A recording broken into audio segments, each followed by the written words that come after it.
Let me clear Bob, by the way. Yeah. Him and I are cool as fuck now. And we were cool back then, too. He just didn't like Miz. Bob's all calmed down now, and he's super fucking nice. And that's even scarier. Billy Gunn's the same way. Yeah, Billy. They're both sweethearts. Well, no, Billy's his whole deal was just feed the motherfucker. If you give him food, like if he's angry, go give him a protein bar. All of a sudden, he's fucking Cinderella. He's just always hungry. You feed him, he's happy. But like Bob, he goes out and lives in the woods and shit. He's like, have you guys seen that show? He's a Unabomber or anything like that, but I think he's interested in that lifestyle. That show Alone? Do you know what I'm talking about? Yeah. See what? That show Alone? He's trying to get on that, or I don't know if he's training. No, he's legit. Yeah, he's training to be for the zombie apocalypse. You want Bob Holly as your friend. You don't want me because I ain't gonna fucking help you out at all. I got no survival skills. Bob Holly could potentially be the last human surviving. He'll survive. But like we did a signing together recently. I was like, hey man, what's going on? He's like, man, I just hang around at home. I just love hanging with my dogs. And it was so sweet and nice. And I was going, who is this motherfucker right here? Speaking of Bob Holly. Because hold up, you know what I'm saying? Every time you hear about a serial killer, it's always, he was so nice. Yeah. There was never been a serial killer where they're like, yeah, I knew that motherfucker did it. It's always, it was so unexpected. We didn't know. That's what Bob is now. He's turning into that nice shit. And if some shit goes down, you didn't hear it from me.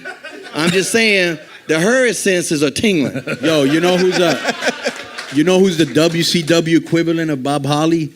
Scott Steiner. Oh. He's mellowed out too. Yep. Same shit. He's got a restaurant now. Yep. Shoney's. He's got a Shoney's in Atlanta. But his Shoney's has a bar in it. Really? Awesome. This motherfucker got a Shoney's with a bar in it, like that shit back there. Scott Steiner's a show. I'm gonna have to go to the Shoney's now. I'm gonna make a special effort to go to this Shoney's. A Shoney's salad with a. If we're talking Bob Holly, I also got two quick Bob Holly stories, kind of involving the same thing. My first ever dark match, tryout match. It was me and another local guy supposed to be against Bob Holly and Crash Holly, and so I'm there like getting ready, and there's this stuff it's called hot stuff that wrestlers used to use, and some of us still use it, and it smells. It's very like, how would you describe it? It smells like that fucking Fireball. It basically smells like Fireball. Yeah. And if it gets in your eyes, oh yeah. So I got this. I'm just caked in this stuff. It's for guys too lazy to fucking tan.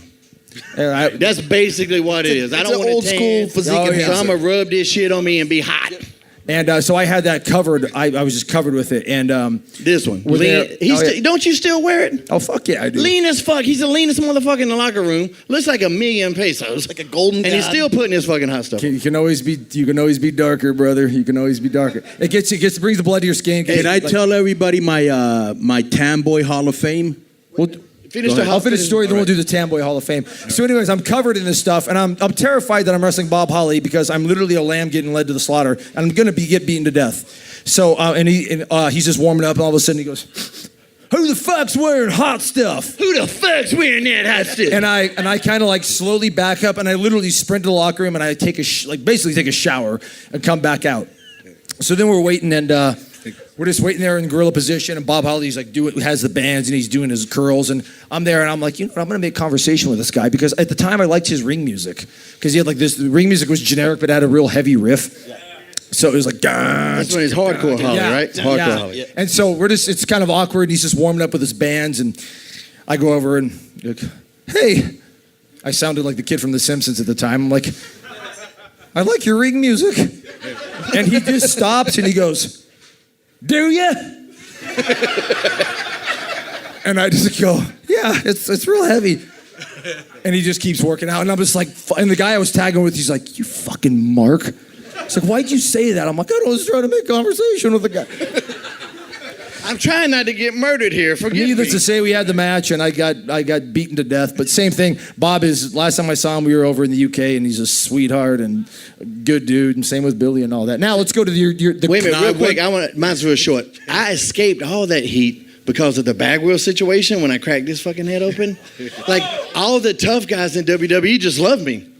And they took, like, at that time, the WCW locker room was segregated like Jim Crow era. It was WCW on one side and WWF on the other. They didn't fucking want us there, because we're there to take their time slots or whatever. It wasn't, we're not all friends, guys. I don't know if y'all fucking understand this, but we don't all like each other. But, once the shit with Bagwell happened, the APA took my bags from the WCW side and put him on the WWE side. And then I was like, who else I got to fuck up? But yeah, then Bob would come up and go, hey, man, Sugar Shane, hey, how you doing, buddy? I'm like, okay, fuck yeah. So I escaped all that bullshit. So I'm just wondering if you wouldn't have told him anything, Bob Holly, if the beating would have been the same or worse. Oh, 100%. Because I wrestled him later, a couple of years later, and I got just as bad of a beating. 100% the same. Yeah. he had some kind of heat in a match one time with Brian Hebner, who's Earl Hebner's son. And I don't know what it was, some bullshit backstage that happened. And Bob's just not one of those guys you disrespect. He's one of those guys you go out of your way to either not fucking talk to ever, or you just show him respect. You know, he's just one of those old school type cats. And I don't know what the fuck happened, but I was working. Remember when Billy Gunn was doing Chuck and Billy? Yeah. And they had Rico teaming with him. And so the match was me and Bob Holly against those two. And I didn't even know this heat existed with Brian Hebner and Bob. So Billy and Bob lock up, and Billy pushes Bob to the corner. And Brian comes over and he's like, all right, guys, break it up. You know, they're in the corner, ropes, he's trying to break it up, 1, 2. And Bob just looks at him and backhands the fuck out of him. And almost like literally, the match has just started and fucking the referee's almost knocked the fuck out. He's in there, and he's got the damn baby giraffe legs and shit, and he's walking around going, I'm going, what the fuck is that about? But he recovers, and, you know, now we're in the match, and there was a point where I was taking the heat, and you know, guys know what a blind tag is. You know, I'm trying to get the tag, and the referee gets distracted, and then I make the tag to Bob, but the referee didn't see it. That's why it's called a blind tag. And then Bob was going to run in, the referee has to stop him, and the heels double team me. Well, I'm sitting there, you know, I make the tag, I look back, and I'm sitting there watching Brian, the referee, go to stop Bob, and then Bob hip tosses the motherfucker all the way across the ring. Just boom! And I'm over there going, what in the fuck is going on? Just totally like he beat the fuck out of the referee the whole match. If he did that today, it'd be over. Right? It was over with me then. I fucking enjoyed the shit out of it. Brian was beat, of everybody in the match, Brian, the referee, was beat the fuck up more than anybody when we got to the back.